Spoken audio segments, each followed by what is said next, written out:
அனைவருக்கும் அன்பான வணக்கம். நீங்கள் கேட்டுக்கொண்டிருப்பது கதையலை. வாசிப்பவர் ஹேமலதா ஜெகநாத். அமரர் கல்கி எழுதிய சிவகாமியின் சபதம் பாகம் 1, அத்தியாயம் 37. கண்ணபிரான். முன் அத்தியாயத்தில் கூறியபடி இதயத்தில் பெரிய பாரத்துடனே மடத்தின் வாசற்பக்கம் வந்து ஆயனர் தம் உள்ள நிலையை வெளிக்காட்டாமல் சமாளித்துக் கொண்டு சிவகாமியை பார்த்து, குழந்தாய், இப்பொழுதே நாம் ஊருக்கு திரும்பி விடலாம் அல்லவா என்று கேட்டார்.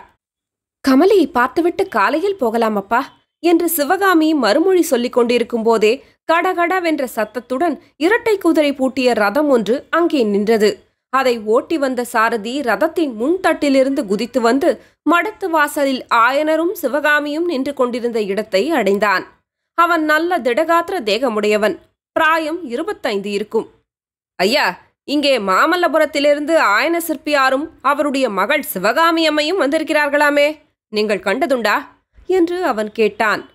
ஓஹோ, கண்ணபிரானா, எங்களை யார் என்று தெரியவில்லையா உனக்கு என்றார் ஆயனர். அதுதானே தெரியவில்லை. இந்த சப்பை மூக்கையும் இந்த அகல காதையும் எங்கோ பார்த்திருக்கிறேன், நினைவு வரவில்லையே என்று கண்ணபிரான் தன் தலையில் ஒரு குட்டு குட்டிக் கொண்டு யோசித்தான்.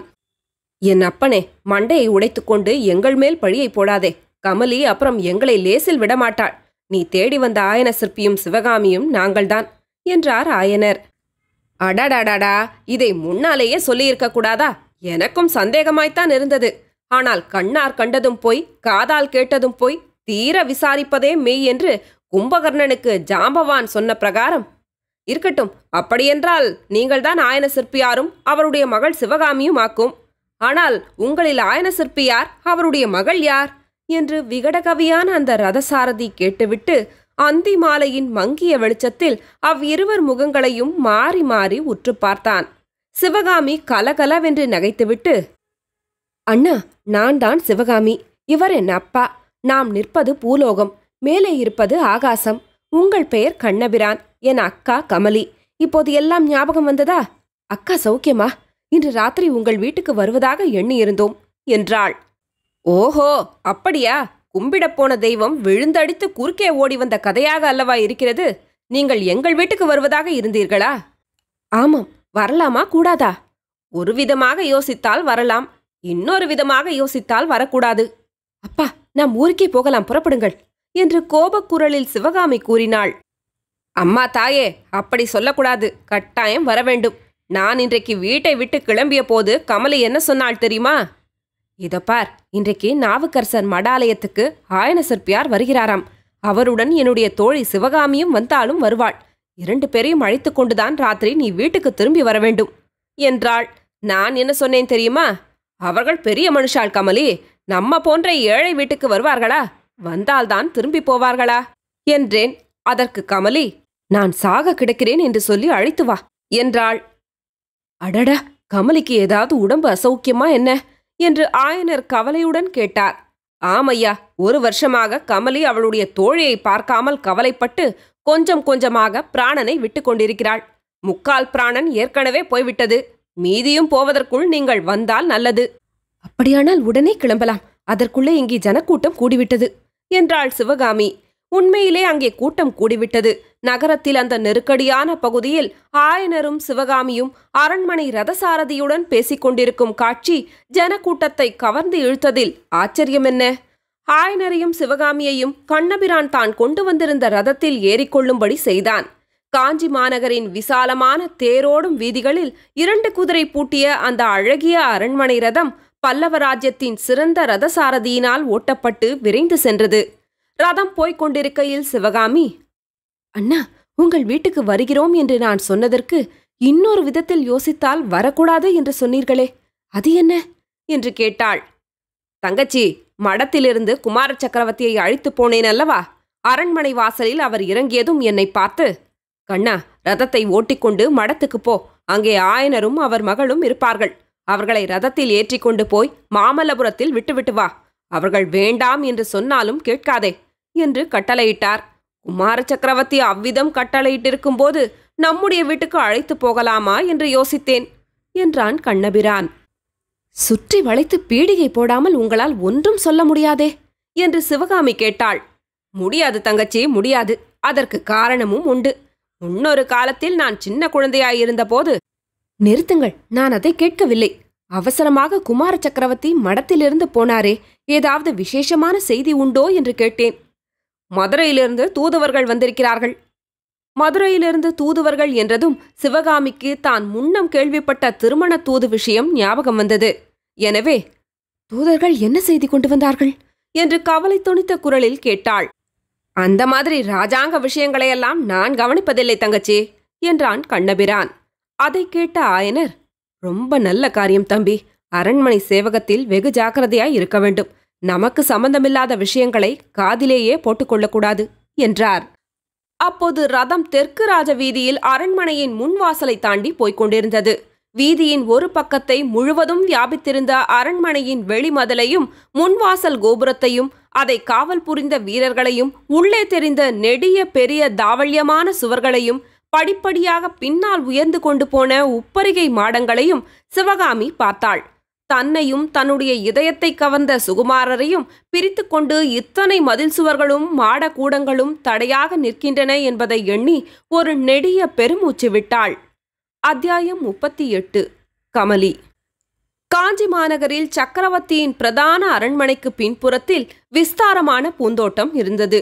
பூந்தோட்டத்தின் பின்புற மதிற்சுவரையொட்டி சில சிறு கட்டடங்கள் இருந்தன.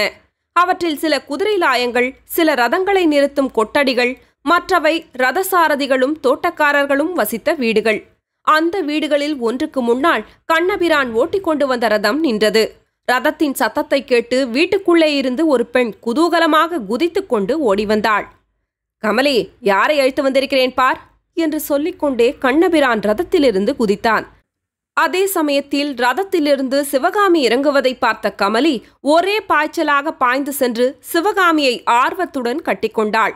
அப்போது வீட்டிற்குள்ளே இருந்து ஒரு பெரியவர் வந்தார். அப்பா, யார் வந்திருக்கிறார் பாருங்கள் என்றான் கண்ணபிரான். அந்த பெரியவர் உற்று பார்த்துவிட்டு, வாருங்கள் ஐயா என்று சொல்லிக்கொண்டு ஆயனரின் அருகில் சென்றார். பெரியவரும் ஆயனரும் பேசிக்கொண்டே வீட்டு திண்ணையில் அமர்ந்தார்கள். கமலியும் சிவகாமியும் உள்ளே போனார்கள். சிவகாமியும் கமலியும் குழந்தை பிராயத்திலிருந்து தோழிகள். ஆயனர் காஞ்சியில் இருந்த காலத்தில் அவருடைய வீட்டுக்கு அடுத்த வீட்டில் கமலியின் பெற்றோர்கள் வசித்தார்கள். சிவகாமி குழந்தையாயிருந்த போதே அவளை காட்டிலும் 1.5 வயது மூத்தவளான கமலி சிவகாமியை தன் மடியில் வைத்துக்கொண்டு தங்கச்சி என்று அருமையாக அழைத்து சீராட்டுவாள். குழந்தை சிவகாமியும் அக்கா அக்கா என்று மழலை சொல்லில் குழறுவாள். இவ்வாறு ஆரம்பித்த அக்குழந்தைகளின் சிநேகமும் நாளுக்கு நாள் வளர்ந்து வந்தது. ஆயனர் காட்டுக்குள்ளே சென்று வீடு கட்டிக்கொண்டு வசிக்கத் தொடங்கிய பிறகு கமலி அடிக்கடி அங்கு வந்து மாதக்கணக்கில் தங்கியிருப்பாள். சிவகாமி ஆட்டம் பயிலும் போதெல்லாம் கமலி அவள் எதிரில் இருந்து இமை கொட்டாமல் பார்த்து கொண்டிருப்பாள். அவளுடைய ஆட்டத்திறமையை பாராட்டுவாள். என் தங்கச்சிக்கு என 17-14 உலகத்திலும் கிடையாது என்பாள். ஆயனருக்கு அடுத்தபடியாக சிவகாமிக்கு ஆட்டக்கலையில் ஊக்கமளித்தவள் கமலி என்றுதான் சொல்ல வேண்டும். கமலியின் தகப்பனார் காஞ்சியில் பெயர் பெற்ற குதிரை வியாபாரி. அரேபியா முதலான வெளி தேசங்களிலிருந்து அவர் குதிரைகள் தருவிப்பார். மாமல்லபுரத்து துறைமுகத்தில் கப்பலில் வந்து குதிரைகள் இறங்கும். அவற்றை காஞ்சிக்கு கொண்டு வருவார். முதலில் அரண்மனை குதிரை லாயத்தின் தலைவரும் பல்லவ சைன்யத்தின் குதிரைப்படை தலைவரும் வந்து புதிதாக தருவிக்கப்பட்ட குதிரைகளை பார்ப்பார்கள். அவர்கள் தங்களுக்கு வேண்டியவற்றை வாங்கி கொண்டது போக மற்ற குதிரைகளைத்தான் பொது ஜனங்களுக்கு விற்கலாம். இதன் காரணமாக அரண்மனை குதிரை லாயத்தின் தலைவர் அடிக்கடி கமலியின் தந்தையை சந்திப்பதற்காக அவருடைய வீட்டுக்கு வருவதுண்டு. சில சமயம் அவருடன் அவருடைய மகனும் வருவான். அந்த வாலிபன் பெயர்தான் கண்ணபிரான். தந்தைமார்கள் இருவரும் குதிரை பரிவர்த்தனை விஷயமாக பேசிக் கொண்டிருக்கையில் மகனுக்கும் மகளுக்கும் இடையே இருதய பரிவர்த்தனை நடந்து கொண்டிருந்தது. இரு குடும்பத்தாருக்கும் விஷயம் தெரிந்தபோது கண்ணபிரானுக்கும் கமலிக்கும் கல்யாணம் செய்து வைத்தார்கள். இது நடந்து வருஷம் 1.5 ஆயிற்று. இந்த 1.5 வருஷமும் சிவகாமியும் கமலியும் சந்திக்கவில்லை என்றாலும் அவர்கள் ஒருவரையொருவர் நினையாத நாள் கிடையாது.